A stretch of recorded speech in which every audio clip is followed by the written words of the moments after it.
You won't believe what happened to me. And yet, I promise you, it's real. You know how we all dream one day of finding the perfect apartment? The one that matches the picture we have in our heads? That charming little flat, bright, well located, not too expensive.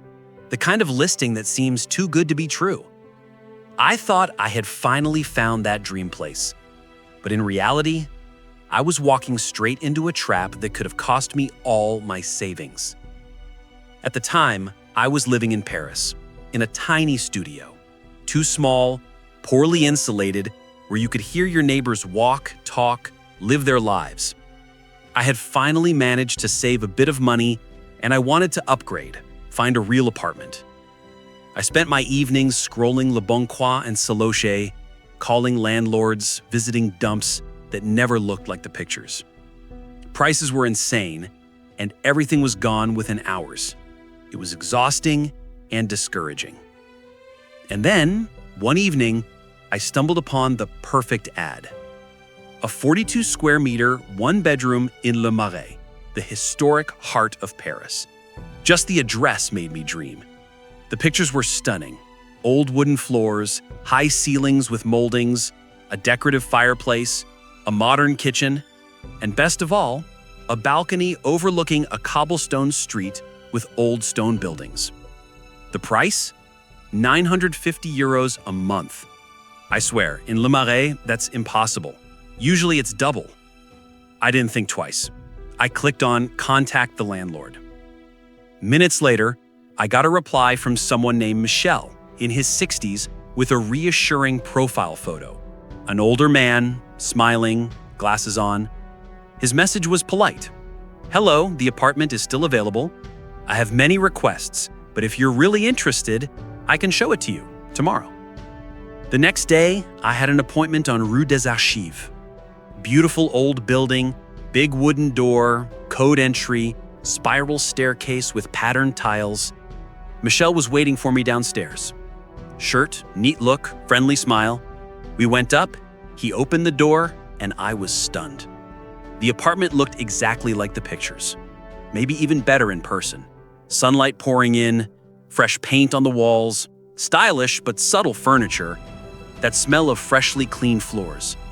I thought to myself, this is it, I'll take it. Michel smiled at me. "You know, I already have several applications, but you seem serious. If you really want it, you have to act fast. Normally, I ask for 2 months of rent up front to secure it." I didn't find it strange at first. Many landlords in France ask for deposits. But here's the catch. He wanted it in cash right away so the apartment wouldn't go to someone else. I said, "I can do a bank transfer." He shook his head. "No, that takes too long. I need to be sure. Cash is best, or maybe an instant transfer." Then he handed me a pre-filled lease agreement, but I noticed the owner's name wasn't his. It was supposedly his sister. He said, "That's normal. She's the official owner, but I handle everything." At the time, I wanted to believe it so badly that I didn't argue. But when I got home, the doubt started creeping in. I showed the listing to a friend who works in real estate. He frowned. "Wait, this looks exactly like an Airbnb scam. Did you check the name of the owner on the cadastre, on the property registry?" I said no. Then he told me, "Check if this apartment isn't already on Airbnb. These scammers often reuse the same pictures." The next morning, he sent me a link. I clicked, and my stomach dropped. The exact same photos, same balcony, same wooden floors, but it was listed as an Airbnb rental by a woman who had nothing to do with this Michel. It all made sense. He had simply taken advantage of a time gap between 2 Airbnb tenants to show me the place, pretending it was his. I felt trapped. But instead of cutting contact, I decided to play along. I texted him, "It's good for me.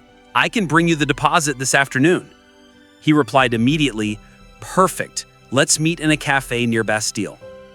That's when I knew it was shady.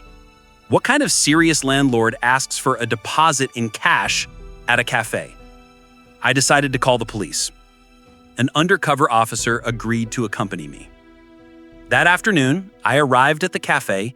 Michel was already there, smiling with an empty envelope in front of him. "So, do you have the money?" he asked me. I looked him in the eyes and placed my own empty envelope on the table. "Michel, or should I say, scammer." At that moment, the officers closed in. Michel froze, tried to justify himself, but on him they found multiple fake lease agreements and lists of appointments with other victims. Later, I found out he had been doing this for months. He would scout Airbnb apartments in trendy neighborhoods, wait until they were empty for a few hours, show them to desperate renters like me, pocket the deposit, and vanish. Some victims had lost thousands of euros. I left the cafe in shock. I had almost fallen for it. If I hadn't double-checked, I would have given him over 2,000 euros for an apartment that wasn't even his. Looking back, I realized one thing. When something seems too good to be true, it usually is. In real estate, as in banking or insurance, you always need to check. Always ask for the property deed, always confirm the real landlord's identity, always make sure you're signing a legitimate lease. Money is hard to earn and so easy to lose. I was lucky enough to catch the scam in time, but I think about all the people who, tired and desperate, end up giving in and losing their savings. That's why I'm telling you this story. Not for me, but to warn you. Because if it almost happened to me, it could happen to anyone. So be careful. And you, tell me in the comments, have you ever come across a fake apartment listing?